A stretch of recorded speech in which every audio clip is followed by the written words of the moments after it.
Welcome back guys. Journey of atom to biology का ये मेरा थर्ड एंड लास्ट लेक्चर है। मैं इंट्रोडक्शन में ही आपको बता चुका था नेचर एंड साइंस के बारे में। तो नेचर के बारे में जो मेरा नेचर कंबाइन होकर दो चीज़ों से मिलकर बना था। एक था मैटर और दूसरा था एनर्जी। मैटर के बारे में मैंने फर्स्ट लेक्चर में ऑलरेडी डिस्कस कर चुका हूँ और सेकेंड लेक्चर में मैं एनर्जी के बारे में डिस्कस कर चुका हूँ। आज मेरा इस थर्ड लेक्चर में मैं साइंस के बारे में डिस्कस करूंगा। तो ये बहुत ही इंटरेस्टिंग चीज आज मैं बताऊंगा कि आप जिस लाइफ में हो तो इससे आप अवेयर हो कि नहीं हो। साइंस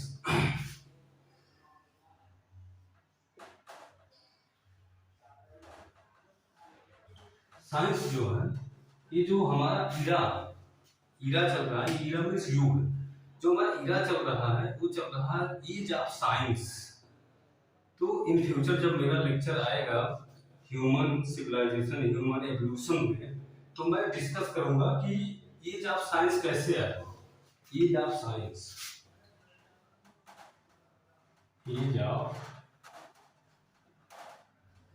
साइंस इस ईरा में, ईरा कौन सा है? एज ऑफ,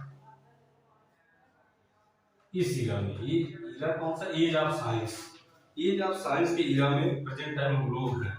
तो जब ह्यूमन सिविलाइजेशन स्टार्टिंग से कोई और उसके पास सिविलाइजेशन के टाइम पे कुछ और है, कुछ और, आज प्रेजेंट टाइम में हम एज ऑफ साइंस में हैं।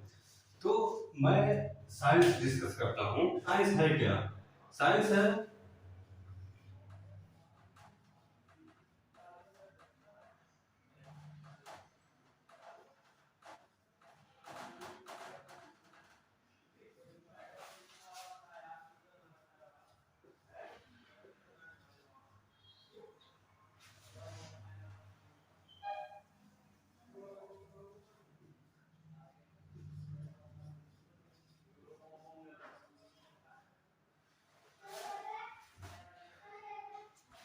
साइंस क्या है? Systematically organised body of knowledge. Science एक ऐसा हमारा बॉडी कह सकते हो या प्लेटफॉर्म है जो नॉलेज का सिस्टमेटिकली ऑर्गेनाइज्ड फॉर्म है।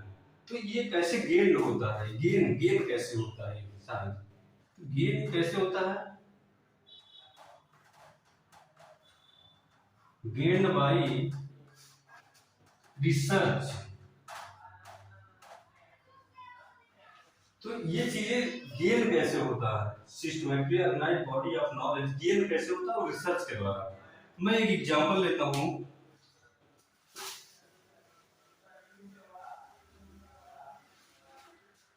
एग्जांपल क्या है? सपोज करो ये एक ऑब्जेक्ट है और ये ग्रेविट ऑब्जेक्ट, और ये सपोज करो ये कोई फिनोमेना ग्रेविटेशनल फोर्स है।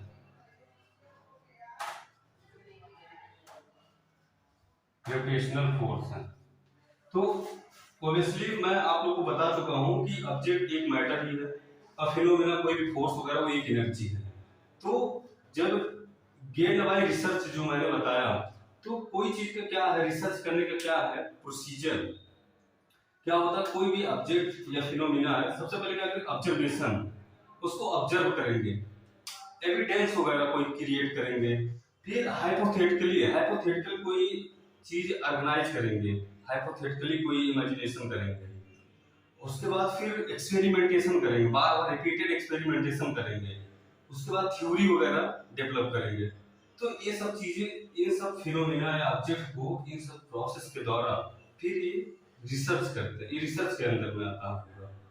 तो रिसर्च से ही जो हमारा बोला नहीं कि systematic organised body of knowledge, तो वही चीज है, ये रिसर्च से गेन होता है। रिसर्च कैसे होता है? ऑब्जेक्ट हो, ऑब्जेक्ट हो गया या कोई फिनोमिना है, इन सब प्रोसेस से करना पड़ता है। साइंस का जो एक और है आपका मेथड ऑफ साइंस, तो वो आपको ये बताता है कि रिसर्च में कैसे कैसे कौन कौन से स्टेप आप फॉलो करोगे जो थ्योरी तक जाता है, प्रिंसिपल तक कैसे कैसे।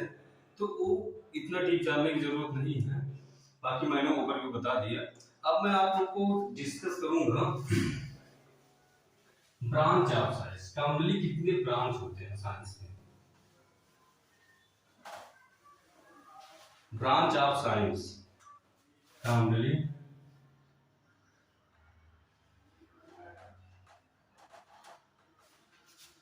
3 टाइप्स होते हैं। ये हो गया साइंस। साइंस के मैंने अभी बताया क्या मेरी 3 ब्रांच होते हैं।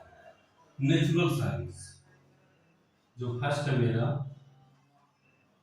Natural science. सेकेंड क्या है, अब्स्ट्रैक्ट साइंस।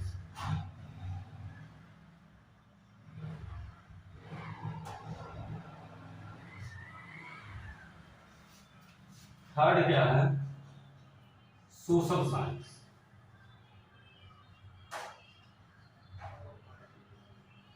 सोशल साइंस तो इसमें क्या होता है, study of nature.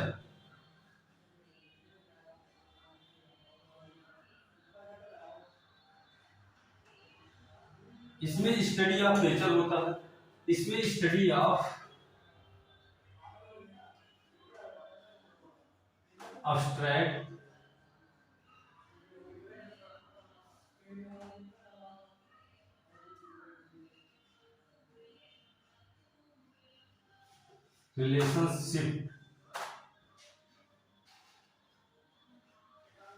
Relationship of magnitude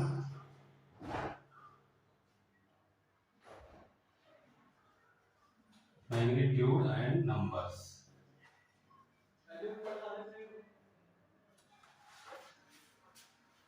इसमें स्टडी ऑफ नेचर करते हैं, इसमें study of abstract relationship of magnitude and numbers का स्टडी करते हैं। इसमें क्या है, सोशल साइंस में study of social activity,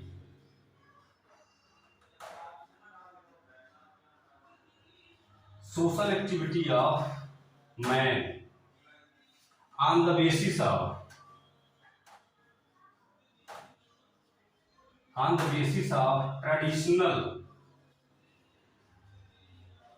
traditional and reasoning।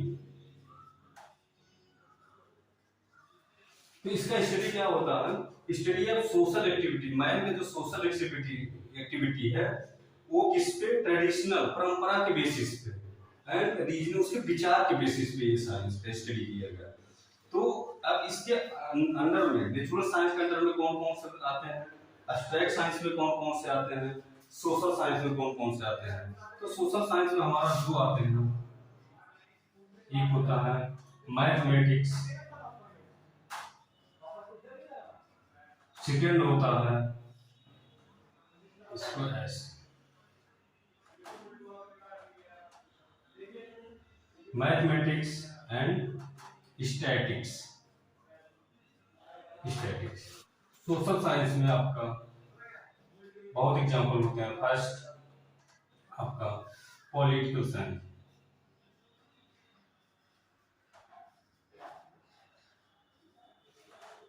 Second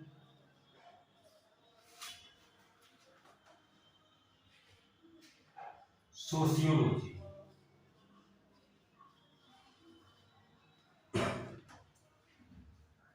etcetera. और भी साइंसेस होते हैं इस ब्रांच में, बट इतना ही अभी जानो आपको। बाकी एब्स्ट्रैक्ट साइंस में भी और भी होते हैं, बाकी और नेचुरल साइंस में जब मेरा आता है, तो नेचुरल साइंस दो मेन साइंस में डिवाइडेड है। फर्स्ट जो आता है ये हमारा फिजिकल साइंस,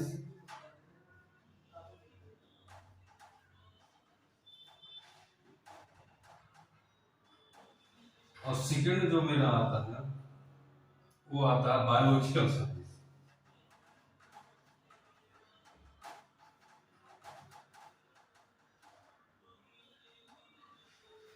बायोलॉजिकल साइंस तो फिजिकल साइंस में हमारा क्या होता है, फिजिकल साइंस में हमारा होता है स्टडी ऑफ, इसमें स्टडी क्या होता है, non living things and it's phenomena. Study of non living things and it's phenomena.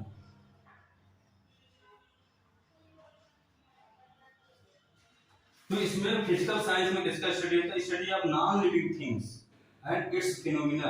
Non living things पे जो ऑब्जेक्ट हमारा उस पे क्या फिनोमिना लग रहा है, क्या फोर्सेस लग रहे हैं, वो सब चीजें उसका जब स्टडी होगा तो फिजिकल साइंस में आएगा।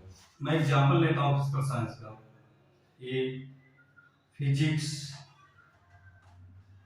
B chemistry.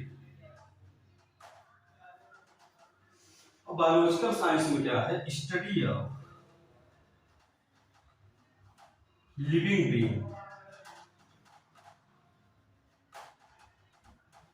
Living being and living matter. तो बायोलॉजिकल साइंस में study of living being and living matter का स्टडी होता है। इसमें कौन कौन सा आएगा? ये होता है माइक्रोबायोलॉजी, बी है जूलॉजी,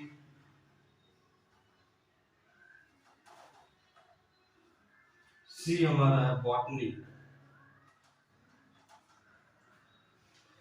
तो हमारा ये साइंस पढ़ाने का जो मोटिव था कि जिस इरा में आप लोग हो, एज ऑफ साइंस, जिस युग में हो, तो उसके बारे में आइडिया होना जरूरी है कि जो चीजें सपोज करो कोई पॉलिटिकल साइंस स्टूडेंट लेके पढ़ रहा है, कोई मैथमेटिक्स से है, तो उसको ब्रांच के बारे में आइडिया होना चाहिए कि मैं इस ब्रांच का साइंस मैं पढ़ रहा हूँ और मुझे इसके बारे में आइडिया है।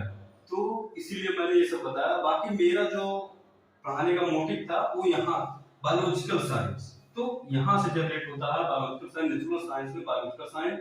हमें यही अब बायोलॉजिकल साइंस के बारे में नेक्स्ट लेक्चर में मैं आप लोगों को बायोलॉजिकल साइंस के बारे में पढ़ाऊंगा। बायोलॉजी जो एक्चुअल बायोलॉजी है वहां से स्टार्ट होगा मेरा नेक्स्ट लेक्चर में। Thank you so much for watching this video. जय हिंद।